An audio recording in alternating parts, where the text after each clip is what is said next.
À 6h15, nous ouvrons le kiosque d'Europe 1 avec vous, Thomas. Le kiosque d'Europe 1 et toutes ses plumes. Marion Calais pour les régions, Jean-Philippe Ballas pour la presse internationale, Axel de Tarlet pour la une de l'Écho et Eva Rock devant la télé. Bonjour à tous. Bonjour Thomas. Bonjour, Thomas. Petit retard à l'allumage de Marion Calais. On commence avec vos quotidiens nationaux et une bonne nouvelle en une de Libération. Inégalité, la courbe s'inverse pour la première fois depuis le début de la crise. Le niveau de vie des plus pauvres progresse et celui des plus riches revient à son niveau de 2008.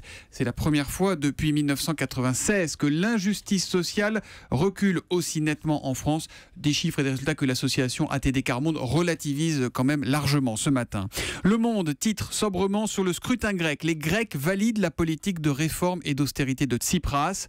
Plus enthousiaste, l'Humanité qui se réjouit d'un encouragement à renforcer la gauche antilibérale en Europe. Franchement plus sceptique, le Figaro. Tsipras reprend la même équipe mais cache son jeu. Il reste évasif sur la renégociation de la dette. Le Figaro, qui est en pleine polémique sur les fonctionnaires, polémique allumée par Emmanuel Macron, s'est amusé à compter le coût de l'homme politique mais aussi au fonctionnaire Michel Sapin pour le contribuable. Sa scolarité à Normal Sup, boum, 100 000 euros. À l'ENA, 268 000 euros. Il a été député de 81 à 91, ça fera un peu plus de 10 millions. Alors c'est tout compris, on ne parle pas de sa rémunération évidemment. On y ajoute maire, président d'un conseil régional, ministre, etc. À la fin de sa carrière, eh bien celle-ci aura coûté un peu plus de 19 millions. Mais c'est hors retraite. Michel Sapin qui sera gratuitement l'invité de Jean-Pierre Elkabbach à 8h20 tout à l'heure sur Europe 1 pour l'interview politique. Je vous passe les très nombreuses unes consacrées à Volkswagen, la meilleure étant celle de 20 minutes qui transforme le slogan Das Auto en Das Skandal Auto. Et puis pour finir cette révélation dans Aujourd'hui, dans un papier titré Inamicalement vôtre, le journal nous apprend que Manuel Valls et Emmanuel Macron, amis ennemis, ont une passion commune.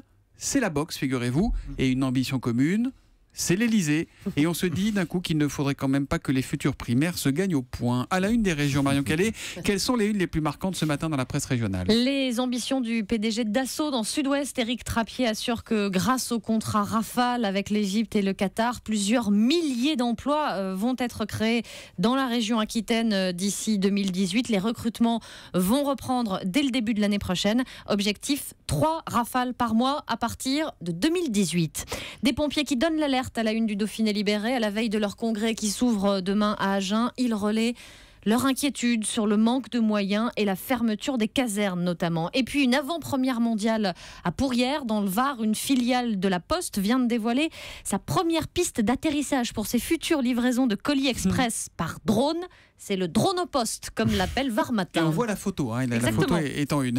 L'histoire du jour, alors on connaissait le coq et la pendule de Nougaro, là c'est les poules et le Mozart, ça fait la une de l'Est républicain. Oui, qui raconte la diversification d'un jeune agriculteur de l'Être sous Amance, en Meurthe-et-Moselle. Il a décidé de se lancer dans l'élevage de poules bio, bâtiment flambant neuf, absence de traitement antibiotique, jusque-là c'est classique. Et aussi de la musique. 3 enceintes ont été placées dans le bâtiment de 830 mètres carrés, ainsi quand l'Est républicain est venu faire son reportage. Les 4000 bêtes étaient en train d'écouter du Mozart. Ça les apaise, ça les rend zen, explique cet éleveur.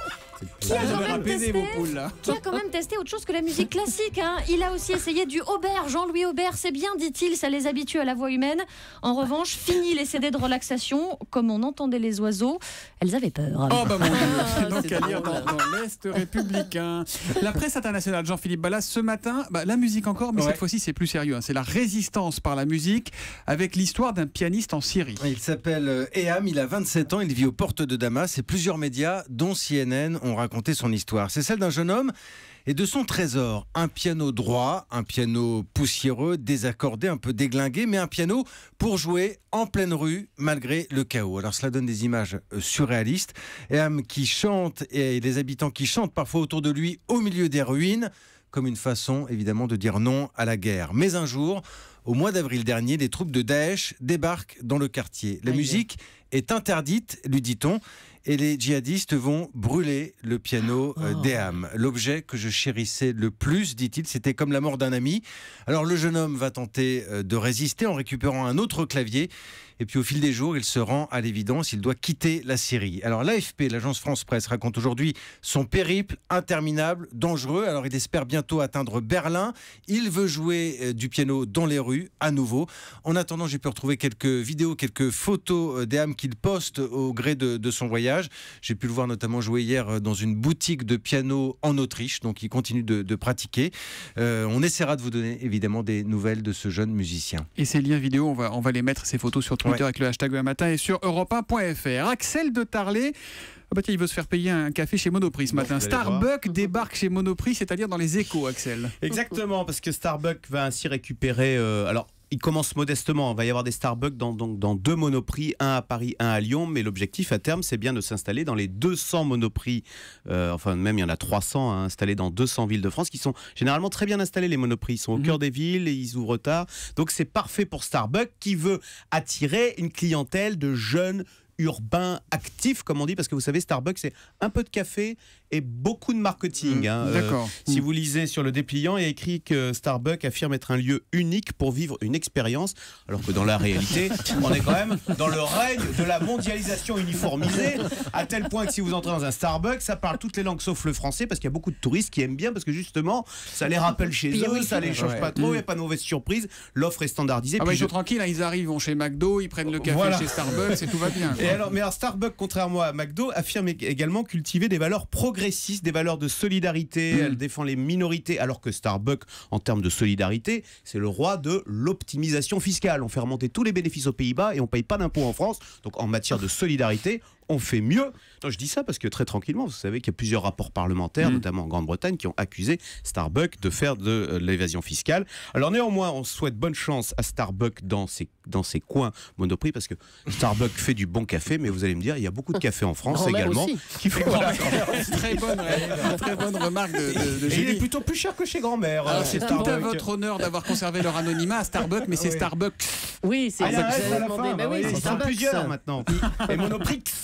Ils vont pas nous offrir notre café latte ce matin en tout cas. Non, ça c'est mort.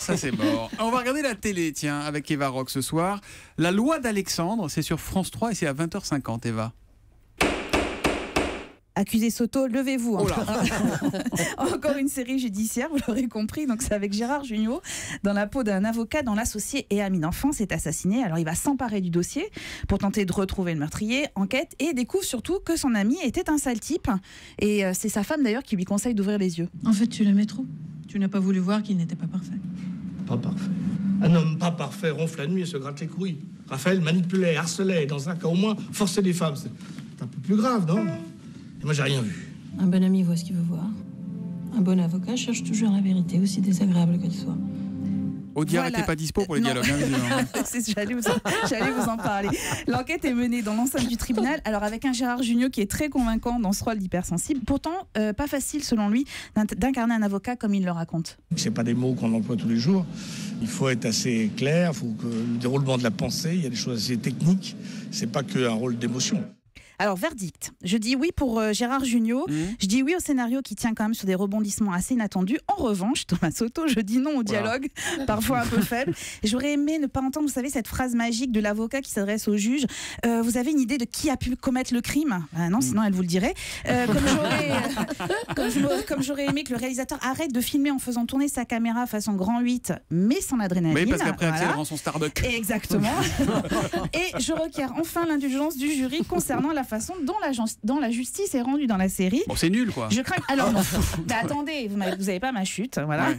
Non, pour le reste, sincèrement, on passe un très bon moment devant une fiction à suspense qui n'est pas anxiogène et ça fait du bien quand vous avez toutes ces séries américaines avec des fusillades de partout. Est-ce qu'on sait faire autre chose que des séries policières et des séries de justice oui, alors vraiment. Oui, alors un peu de comédie. Rendez-nous Papa Poule. Si, il y a un peu de comédie, vous allez en voir la semaine prochaine. Voilà, donc c'est ce soir, la loi d'Alexandre sur France 3 à 20h50. Rideau sur le kiosque.